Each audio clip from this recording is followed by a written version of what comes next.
Welcome to my YouTube channel. दोस्तों, आप लोगों को मैं बताना चाहूँगा कि आज से जो कि सावन का महीना शुरू हो चुका है, भारतवर्ष के विभिन्न सुपरस्टार, भोजपुरी इंडस्ट्री से लेकर बॉलीवुड इंडस्ट्री के तमाम कलाकार, नेता अभिनेता अपने चाहने वाले दर्शकों को अपने अपने द्वारा, अपने सोशल मीडिया के द्वारा हार्दिक शुभकामनाएं दे रहे हैं। जी हाँ, इसमें खेसारी लाल यादव को भी देख सकते हैं, जो भोजपुरी में अपनी गायकी के लिए जाने जाते हैं।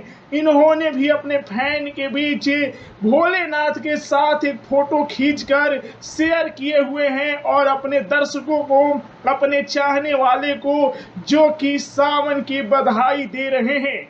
जी हाँ दोस्तों, वहीं पर आप लोग खेसारी लाल यादव की पत्नी चंदा देवी को भी देख रहे हैं, किस तरह जो कि भोलेनाथ की पूजा कर रही हैं। जी हाँ दोस्तों, सावन जो कि हिंदू का एक पावन महीना है और इसमें जितने भी हिंदू लोग हैं भोलेनाथ की पूजा करते हैं, उनके लिए व्रत रखते हैं और जो कि भगवान से अपनी अपनी मनोकामना मांगते हैं।